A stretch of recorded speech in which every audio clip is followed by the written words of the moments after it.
exactly do you pronounce your name? Everybody. Valdes-Fauli. Valdes-Fauli. Pull up the mic a little closer to you. So your family has a great history. You got how many brothers? There's four of us. Four. Top to the bottom, their names. Raul, Gonzalo, myself, and Teresa. But there's a big gap between Raul and Gonzalo and Teresa and I. What's the gap?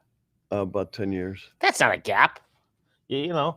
All right. So you were born in Cuba. I was born in Cuba, and we came here in 1960.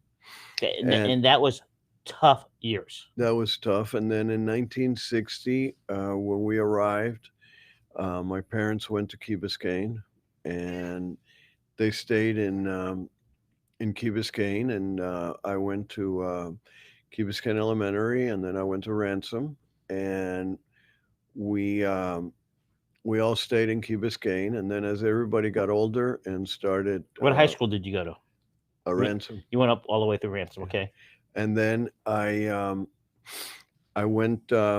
My parents, were on Key Biscayne, and then in the early '80s, they realized that none of the children wanted to live on Key Biscayne, so they decided to join everybody in Coral Gables, Your and parents. they moved to Coral Gables. Yes, and then my father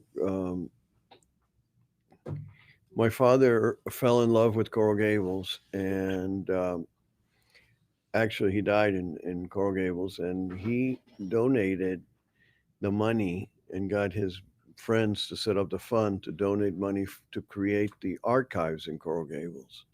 So the archives in Coral Gables are named the Raul Valdes-Fauli Archives. He wanted to preserve all the historical documents of Coral Gables in the building area, and they named the archives for him. What did your father do for a living? My father was an attorney. And then you got two brothers and a sister. I got two brothers. My brother Raul is an attorney, and he's the present mayor. And then my other brother Gonzalo is chairman of Barclays Bank. Which bank? Barclays. That's downtown? No, that's the British Bank. The British Bank.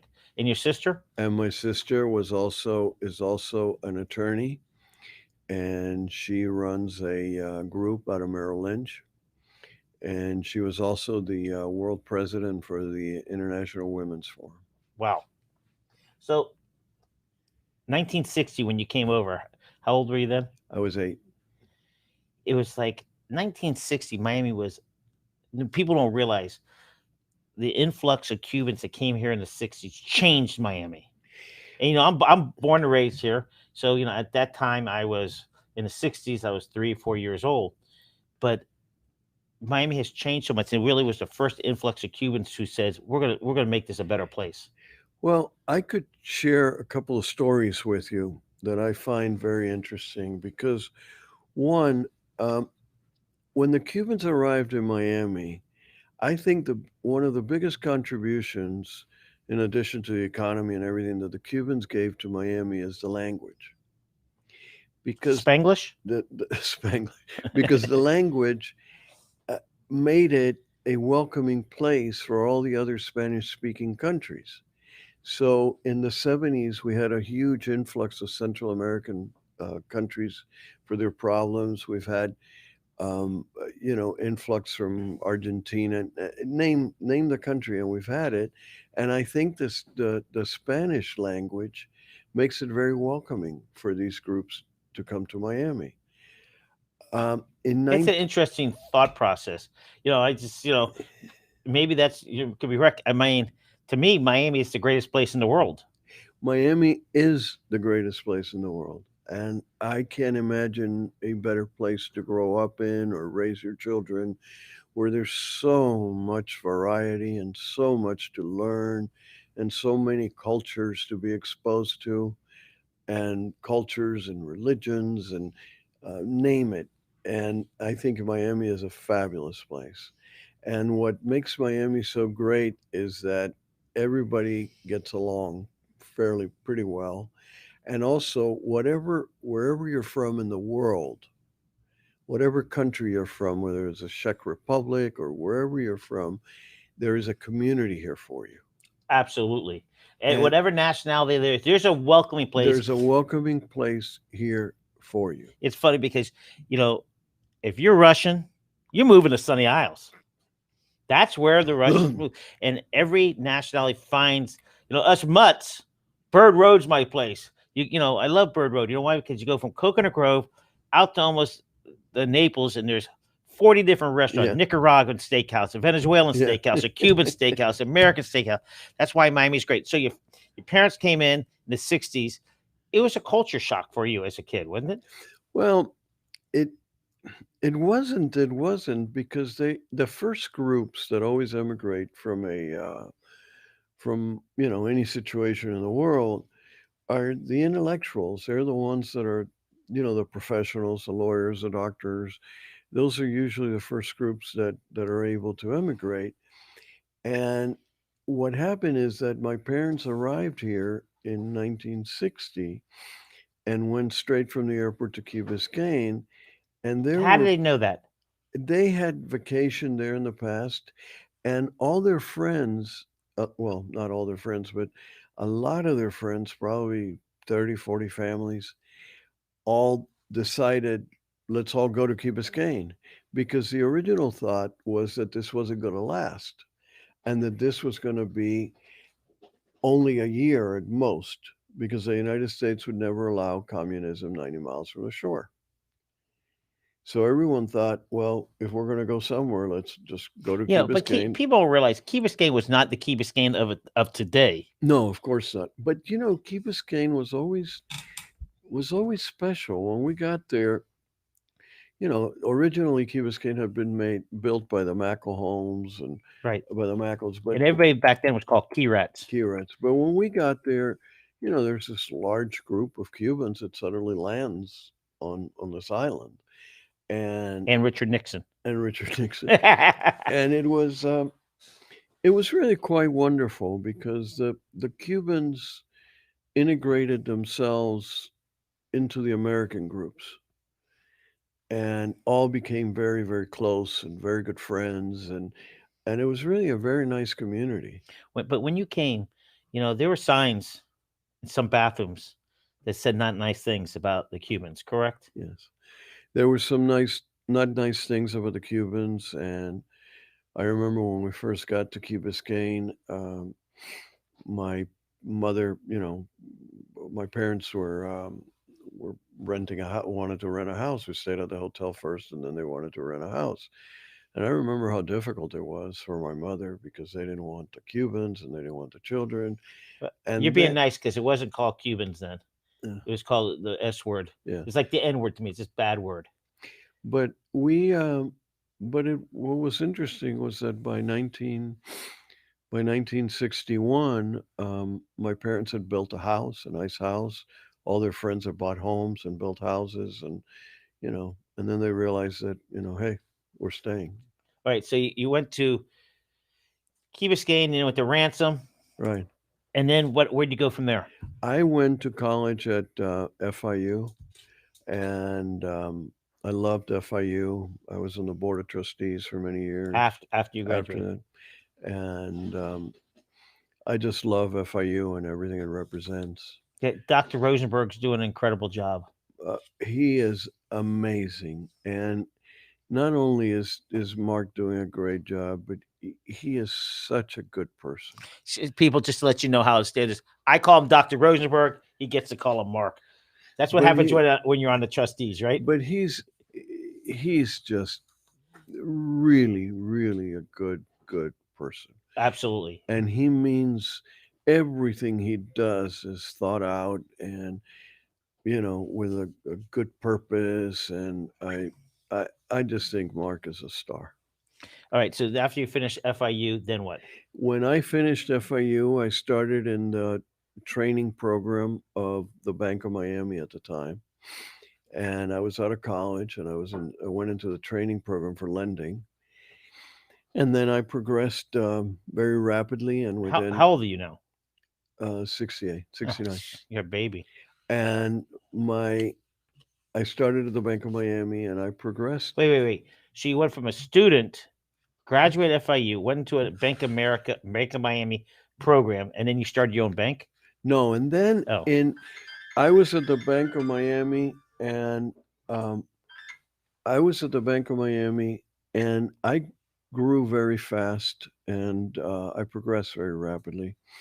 And Bank of Miami at the time in the '70s, late '70s, was one of the big banks here. And within a 7-year period or so, I was number two at the bank. So you were 30 by the time you're number two. 30 at the time, number two. And then at the age of 32, I realized that the only way to get that I wanted to be number one, and I was very fond of the president of the bank, and I liked him a lot, and so I said, I better try to find my way somewhere else where I can be number one. And there was a small bank in Hialeah that was in trouble, and I had the opportunity to take it over and become president and CEO. Which bank was that? It was called Eastern National Bank. But what's interesting, you say people don't realize it's not as easy as I want to buy this bank. There's so many regulations, correct? Yeah. Well, I took it over as president and CEO, and I was all of 32 years old, and the bank was in trouble. Long blonde hair. And that's a funny story, because when I took over the bank, I was 32 years old, and the bank was in trouble, and the regulators are saying to themselves, what's this 32-year-old guy know about running And this what year was bank? that? That was 1985. So what I did is I grew a beard that came out sort of gray, which made me look a lot older. So I thought, hey, now I look older, and and it worked. And we turned the bank around, and of course, very quickly. And I was there for 13 years and became, a very successful, high-performing bank. And you opened some other branches. We opened a lot of branches, and we grew the bank tremendously. And then after that, you sold it. Then I left, and I went on. Colonial Bank was coming into Florida, and Colonial Bank was buying up a lot of banks. And I thought it would be a fantastic opportunity to be able to put together a conglomerate and start purchasing a lot of banks. And that's what I did. I put together the group here, and we grew tremendously and had 25 offices, and we grew the bank to $3 billion, and we did extremely well. All right. So we're going to skip over the rest of the banking career, because I want to talk about City of Coral Gables, because you're running for what seat? Who has that seat now, and who's okay? There are two open positions. Commissioner Keon is running for mayor, and Commissioner Lago is also running for mayor. And those two positions are open. I am running in Lagos position. How long have you lived in Coral Gables, off and on? Probably 20 years. I've lived. I lived in. First, I built a house in Old Country Bay on the water, where I lived for 10 years, and I had a large yacht, and then I decided that it might be a better place to do all this from Fisher Island. So I moved to Fisher Island for 10 years, and then I came back to Coral Gables 7 years ago and bought a historical house in the historical district. Where? What part of town? Alhambra Circle. By the way, the Rebozo, Fred Rebozo. Yeah. He owned Fisher Island way back then. People don't know that. Yeah. I mean, yeah, I know that. A lot of people don't know the old Key Biscayne guy. Yeah. All right. So now you've been give or take Coral Gables for 20 years. You went to school. Your parents lived here as a kid. How long? So you lived there in Coral Gables 10, 15 years as a kid? No, as a kid, we lived on Key Biscayne. Oh, I thought your parents moved. Oh, your parents moved to the Gables. My parents moved when we were all adults, and we all started, either building or buying our own homes. My parents decided that since we didn't want to join them in Key Biscayne, that they would join us in Coral That's smart. Gables. So your parents lived in Coral Gables for how long, Correct. My parents lived in Coral Gables. give or take? They moved like 20 years, I would say. Okay, and your brother Raul Raul. has been in Coral Gables since 50 years, maybe. Okay, and your other brother. My other brother lived in Coconut Grove, and now he's on Key Biscayne. Oh, yeah, we don't care about him. Teresa doesn't live here. Teresa lives in Coral Gables. And how long she lived in her? Teresa has lived in Coral Gables for since 03, 17 years. So I'm not real good in math. That's over 100 years. Your family, between all the families that lived in Coral Gables, that's 107 years, give or take. Pretty impressive. So you guys, your family's entrenched. Now, your brother's now retiring. Right. He says he's retiring from Coral Gables, but Right. you people don't retire. You just move to another stage. How do you rank your brother as a mayor? This time and the time before? I think If we get- Raul has done a good job. I think Raul tries to see the big picture. He's a big picture guy. He's a big picture guy. You know, I really respect him because about 2 or 3 years ago, we disagreed on something. The fire station, they were going to put it in a Cocoa Plum Circle. I didn't Yeah. like the way they did it. I got it. That BS. So he met with the people. The people said, we don't want the fire station. He says, if you don't want the fire station here, fine. Just remember, we're trying to save your lives. If you people who live in this area don't want it, fine. We'll move it over down the street. But he listened to the people. Even though they pushed it through, he stopped it. And he listened to the people. So hats off to him because, you know, it's time and day being an elected official, as you will find out. It's not as easy as it used to be. These people are more engaged now in Coral Gables, more than ever. So let's talk about some issues in Coral Gables that are going on. You really don't have much crime, correct? There's not much crime in Coral Gables. Coral Gables has the best police chief anywhere. He's the best.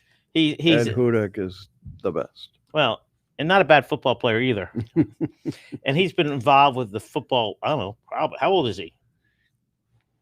He played. He's been on the sideline forever. Yeah. You know, so congratulations to him. Him and his wife are just great people. So we'll check off crime, very little. Park program, park system. I think the park system is improving. I still think we need to do more about dog parks. You have a dog? As a dog What's your owner, dog's name? Eli. Why? Is that song, Eli's Coming? We adopted him, and he was going to be put to sleep. And the lady who was taking care of him named him Eli, and we just thought, Keep the name. keep the name. So the one thing about Coral Gables compared to other cities, there's an open lot. We're going to buy it. We're going to make it a green spot, a space. Hats off to Coral Gables. You know, not many cities do that, Right. and more cities need to do that. It needs more green space. So parks are pretty good. Here's the weakness of Coral Gables: public schools. City of Coral Gables doesn't have a choice on that. But why, in one of the best areas in Dade County, do you have a feeling for it? It's not that it's bad. They're A and B's, but It's been a problem that has been that was one of Raul's things to try to get, Coral Gables more rooms in the schools, more room in West Lab for Coral Gables residents. It's been an issue, well, you brought up West Lab. and it's an evolving issue. West Lab, I said the schools aren't great, but West Lab, you better sign up now, even before your kid's born. Yeah. Because it's a public school, but it's private. But you do have some great private schools. You have Gulliver Middle School that's down on there. You have, what other private schools are there? In Coral Gables, oh my gosh, Plenty. I guess where the Coral Gables address is Gulliver. Well, the middle school, not the high school. Gulliver. The high school. But we have a comment from George Gonzalez. Are there any plans to upgrade Pont Circle since the huge office buildings being constructed? I honestly don't know how that all is going to work out. It's It just seems so massive right now. massive. You're being generous. And I'm being generous. I just feel it is so massive. And I just don't know how it's all going to play out. And I couldn't say right now. I'm sure something is going to have to be done because there will be a problem. Yeah.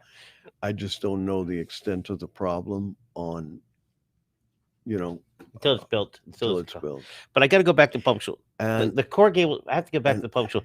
Coral Gables High School. That new principal, he's working hard to bring that level up. yeah, So hats off to him. You know, Ponce Middle has a magnet program there, I think. right, So they're all striving to be better. You know, people. Coral Gables, to me, is the center of Dade County. right. You know, it used to be downtown was downtown. No, the new center of Dade County is Coral Gables. As you know, Coral Gables Chamber does an incredible job Yeah, pulling everybody together. City of Coral Gables is home to a lot of major companies. Am I correct? correct. You know, I know Bacardi is and some Yeah. other big ones. I think, you know, I mean, I'm going to jump on this, but one of the major issues of Coral Gables that we have to realize is that we are right in the middle of Dade County, Absolutely. and we are the thoroughfare to get from the south downtown to Brickell, and we're right in the middle of it. And one of my pet peeves is of course, the traffic, but it's not just the traffic. I don't think you can stop the cars coming through Coral Gables. I don't think it can be done. It's not. Well, Biscayne Park, you know what they do, don't you? They got a speed gun on every corner. Well, that's my point. I think one of the things that you can do is slow that traffic down and really slow it, to a point that they just can't race through the intersections. One of my pet peeves and one of the reasons that I'm running that I would like to do is work on the traffic calming. I think that there are some areas in the city that I could point out that the traffic calming has been done, you literally have to slow down before you know, accelerate and run through intersections. I think the corners when you get to an intersection or a stop sign, I think all those corners are way too wide, That which causes speed. which causes speed because you can, run through them. I'm a firm believer in the curbs that are being put in some of the Oh, I hate areas. that because then you can't cut the corner. There you You hit go. it once and that's it. You ain't doing it again. There you go. You know, I think those curbs are done. We did on a very small scale. I got involved in Fisher Island because, believe it or not, the cars would just fly through the streets on Fisher Island, and I remember that the solution was a lot of these traffic calming issues, where you narrow some streets, where you narrow the corners, where you put curbs. A perfect example is Granada Boulevard by the bridge. If you're coming north or south, when you you start mean getting Granada over on the other side. yeah, when you get to Granada on the bridge by I think it's south of Bird, north of Blue, you literally have to slow down as you approach the bridge because of the curbs. Right. I think it's a great idea. So George was saying that they all send their kids to private school. They can afford it. Well, that's not the issue. They can afford it. People move to Coral Gables for a lot of reasons. Right. People move to great cities because of the parks, and I think the park system does a pretty good job. I think people move toward the police, and your police might be the best in Dade County because, other than you have a great police chief, is you have to have a 2-year degree, so you eliminate some of Right. that issue. You pay them more, so you're getting better police officers. The fire department is outstanding. The public schools, they're getting better every day. Yeah. And there are a lot of private schools in Coral Gables, but the public schools are doing better. Right. The big issue now is overdevelopment. and I continue to hear it over and over.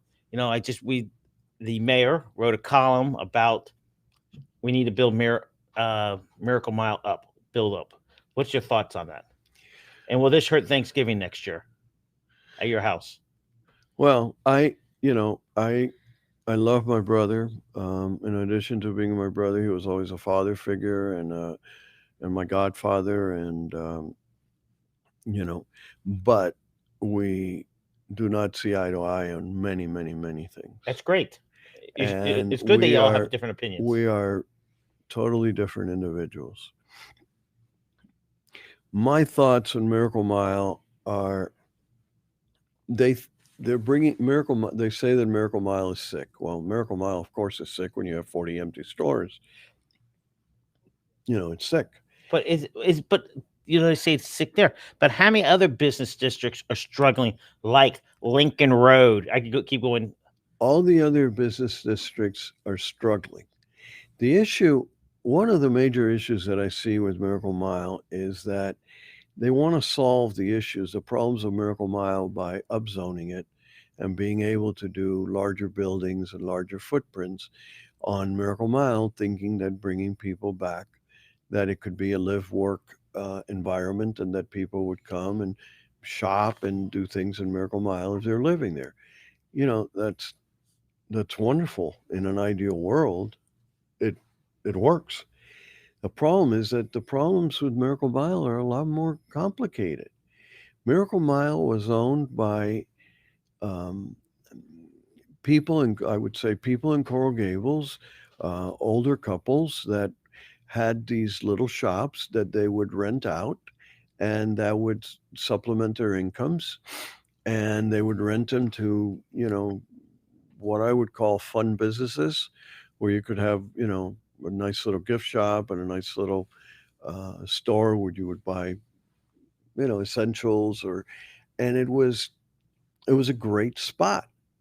But as these people either got older or cashed out or whatever, more developers started coming in and buying these stores. As Lincoln Road did years ago.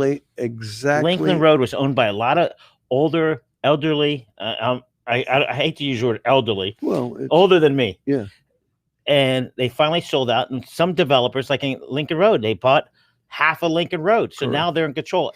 Correct. I don't know if it's happening in Miracle Mile, but it sure smells like it. What happened in Miracle Mile was on a lower scale, but these stores that sold out, whoever was buying this store and paying X amount of money needed a rate of return that would require the rent to go up double or triple or whatever it went.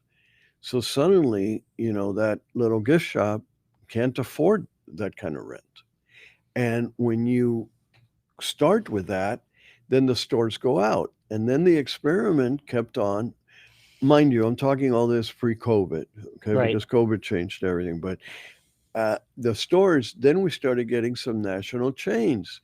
In Miracle Mile, we got Men's Wearhouse, we got Joseph A. Banks, we got some of these bigger national chains. As Lincoln Road got Pottery Barn and got it ruined the feel of it. Well, it did, or you could say it did or it didn't, but the point is that even those couldn't make it or couldn't justify paying those rents in those spaces, and they left. So in Miracle Mile, you take a shop like, I'm going to pick Men's Wearhouse. Men's Wearhouse was probably 2 or 3 little stores at one time. I'm not sure, but probably. And they were all bought and put together so that they could be rented to a national retailer like Men's Wearhouse. Well, now you have, Men's Wearhouse going out a bit, leaving Miracle Mile. And, so now you got a big storefront empty. I remember as a kid, I used to take the number 2 I lived, they call it Pinecrest now, but Palmetto, from Howard Drive 136, take the bus up the number 2 and take it up to the bus stop and then walk Miracle Mile, all these cute little stores. Okay, we're going to jump around. So Miracle Mile, you think, what should we do? I think Miracle Mile is an issue with the landlords I think it's an issue that needs to be worked out with the landlords, because what you're going to do is, if you change the zoning so that you could put up, bigger buildings and bigger footprints on Miracle Mile, it's going to be a more expensive property, and you're going to have to charge even more for that retail shop on the bottom. And you understand that because you used to rent all your locations, correct? Yes.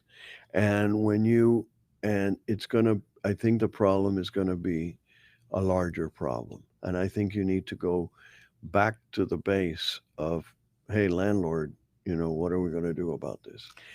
I You, don't think anyone can argue about, putting in, a two-story building where you have apartments on top and work play and, that's the ideal studios. thing. And I mean, that's ideal. Nobody can argue against that. Like Drow, they Yes. have work. Juan Bermudez, attorney who works in Coral Gables, he has built Drow. You can live in Drow, you can Yeah, work in Drow, and they correct. have trolleys. It's small enough. It's a square. It's easier to go around. People That's don't correct. realize Coral Gables goes all the way down to 144th Street east of the of Old Cutler, and you go all the way up to 8th Street. Most people don't know Yeah. that little peninsula. Okay, I just want you to know that David Winker is watching right now. He's an attorney Right. who represents against the gas station being built on historic land. Right. And he also represents the house, the ranch house. That's correct. Oh, very good. I just remember. So let's talk about the Wawa gas station being built on historic land. Do you know anything about it? All I know is that the land was sold by the county for $10 or $10,000 or whatever it was, pennies, so that the area could be improved and the area could be, there could be more building and invest in the area and investments in that area of the Grove and the Gables, and none Well, that of that area is not in the Grove. no, That's the the Gables. city of Coral Gables. Well, but it's Yeah, I got you. it's Grove, and that has not happened, and that property has been sold again to a developer to put up a Wawa station there. It is going to be crazy. I think it is nuts, but that is my personal opinion. I don't think a Wawa station should be built there. I think, I don't know what controls the city has now over telling someone. It's not zoned for that. They do have control. Well, then I don't think a Wawa station should be put in there. I think something should be put in there that keeps the character of the neighborhood, and that keeps, we can keep the village, the way it's supposed to be. Yeah, it's interesting you use the word village and city. Village means a quaint little town like Coral Gables is. That's what it is. Yeah. So there's some issues coming up. The Miracle Mile. It was called the Bahamian. I think it was called the Bahamian Village. Right. We got the Miracle Mile coming up. We have the Wawa Station coming up. That big project on Pont Circle. If you haven't, and you have seen it, but people, if you haven't seen it, go to the circle and the Pont Circle, and you go, "What is this?" Well, I think it's also going to be a larger problem going forward, because you have a Lowe's hotel going there. What's that going to do to the Biltmore and the Colonnade? What's going there now? A hotel? A Lowe's hotel. But do we need more hotels in Coral Gables? I can't answer that. And I'm also a firm believer in the free enterprise. Oh, absolutely. That's how you made your fortune. And, in the free enterprise. And I think if somebody wants to put up a hotel, I don't think, it's their investment, and competition's good. It's competition. But everybody just has to worry about, and I use the word, people like to use the word traffic. I like to use the word transportation, because it is transportation, how we get people flowing through Coral Gables. Okay, what are the biggest challenges in Coral Gables in the future in 2021? I think one of the biggest challenges is the pension deficit. The pension deficit, during Raul's first term, when he left, it was in the black. It was fully funded. After the next term, the deficit became 250 million. And I think since the Jim Kaysen days, they've been working on lowering the deficit. I think it's around 215 now. But I think it's a very important issue because I don't like legacy debt. I don't think it's fair. I also think one of the things we need to do in Coral Gables is the absolutely the traffic calming. I think also if one of my pet peeves is the on development when you give a developer um, a lot of leeways and you give a developer what is the city getting in return? Because if you rezone an area for a developer to put up a property or to do something, I think the first question that has to be answered is it in the best interest of the residents? Eh, You know, Is it in the best interest, is it something for the best interest of the residents? And I think that when you you say need residents, you mean the whole community. well, the whole community or the community that is most affected by that area. And I think we need to listen to them. I think if you're going to put up a building next door to my house, I certainly want to have a say in it. And I think they need to be listened to. So 2021 elections in April.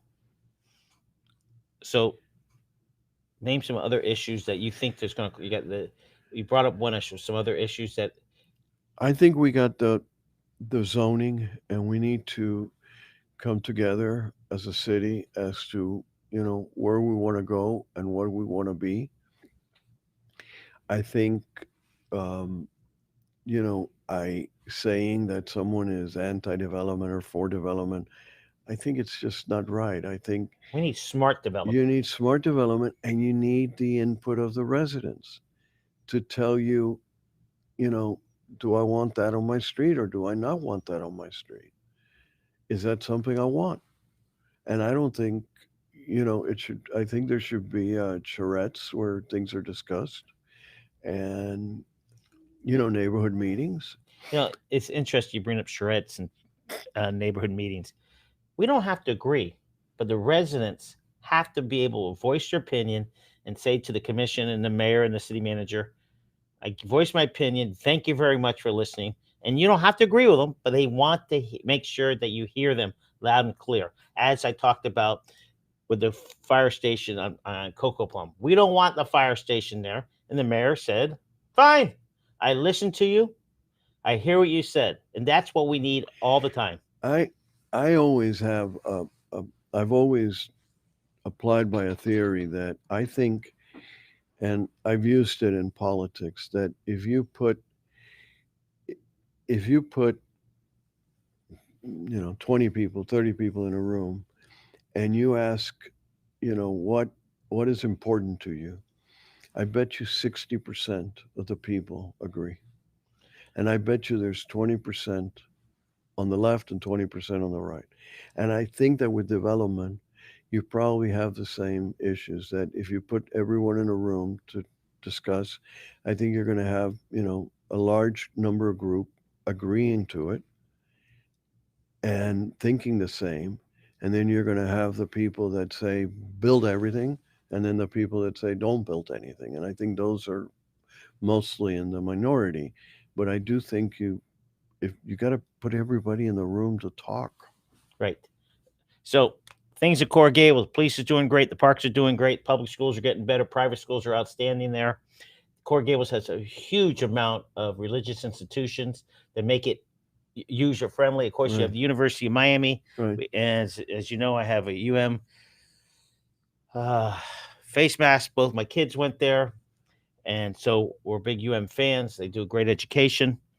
So, what has decided at your young age to decide to run? I have always been involved wherever I have lived. I have always been involved, whether it's the community associations or, even on Fisher Island, I was on the board. Um, and in Coral Gables, I want to get involved. And Do you have the time? I have the Are time. you retired? Yeah, I'm So retired. you're willing to work I have been retired. 724, even though it's a city manager run, you're willing to be the ears and nose and speak for the residents of Coral Gables. Absolutely.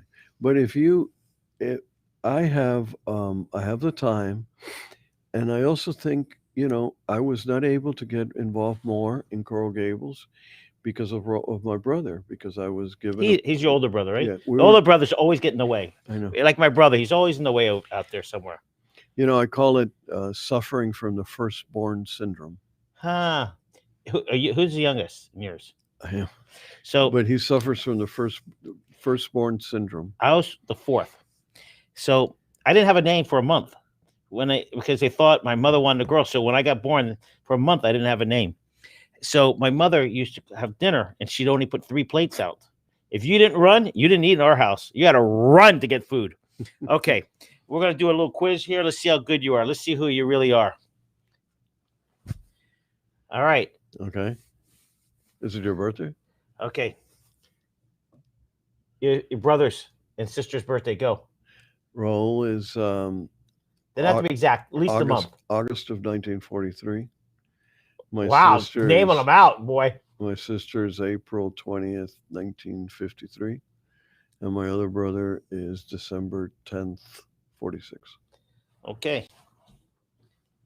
Somebody gave this to me. What's your favorite animal? Dogs. Okay. Favorite burgers? Where do you get them? The favorite what? Hamburger. Oh, hamburgers? Oh, I love Burger Bob's. You know something? I ate there about a month ago. You can't help but not love that guy. I know. And the burger tastes the same now as it did 20 years. I know he has not cleaned that grill. Let me tell you a little story about Burger Bob's. Bob's business was hurt by COVID. Right.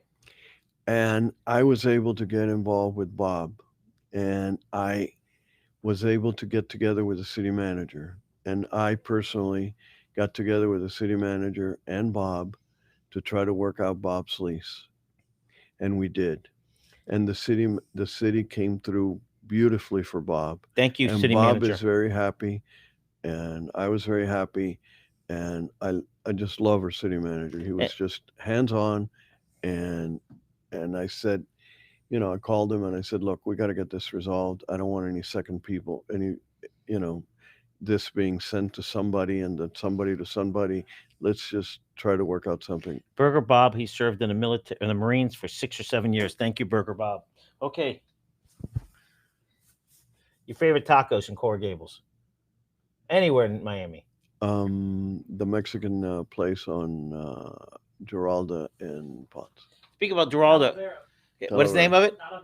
Talavera. Okay, I got an email, a text. Giralda expanding going to happen from Ponce to go west. Is that possible?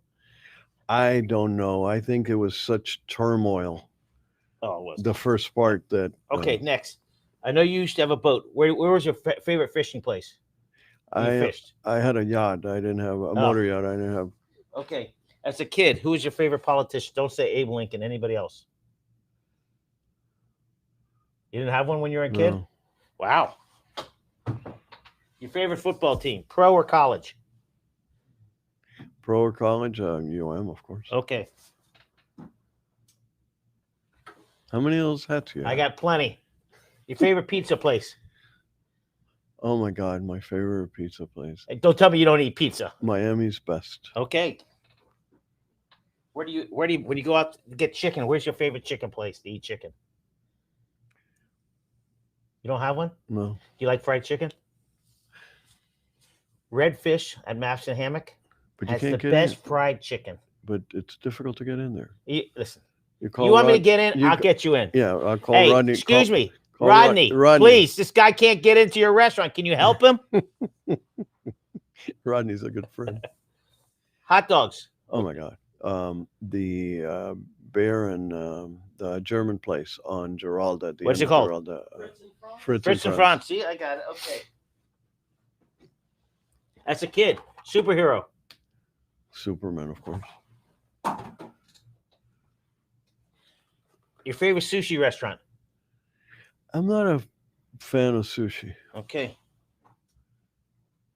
How many more? Thanksgiving. How many people, not this last one, before, how many of your family members? I mean, there's 4 of you.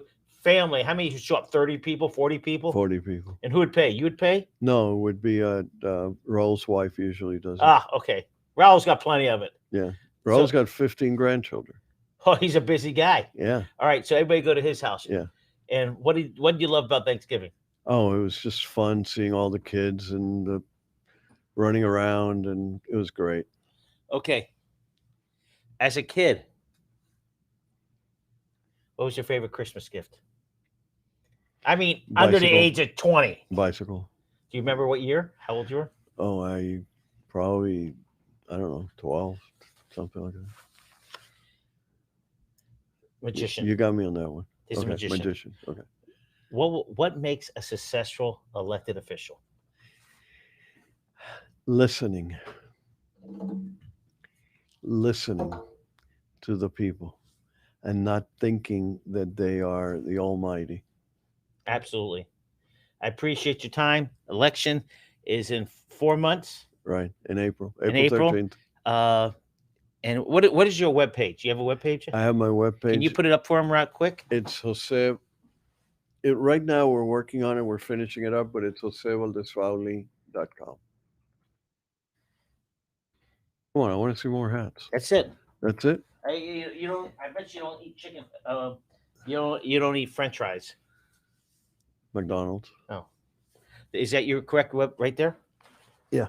If you want to get a hold of him, you want to donate money, you want ideas, you want to communicate with him, he's open. He's going to listen. When he gets elected, he will be listening to you. And my cell number, do you want to put my cell Yeah, number? that'd be a great idea. 305-588-1229. You know, while he's putting this up and getting prep for the song, one thing people love about Coral Gables, there's better restaurants other places. You go to Wynwood, you go to Brickell, you go to Miami Beach. But the difference is when you go to Coral Gables, you feel safe. Well, also, what makes a successful restaurant is, consistent, being consistent. If you like, a particular dish that you're always going to get the same dish quality. Which restaurant do you go to? I go to Abraci. I go to Zucca. I go a lot to Bugatti. Who? Agati. That's the mafia guy. Bugatti. Where's that? Come on. It's too fit. Ponce, like 2 blocks south of Miracle Mile. I'm just testing to make sure he knows it. Where have you been? Under a rock. That's another level. Yeah, come on. All right. Hey, let's put some music on. This is a great time. We're in December. Election's right around the corner. Great person. He knows his issues, his family, everybody together over 107 years. They're part of Coral Gables. I thank you very much. Have a great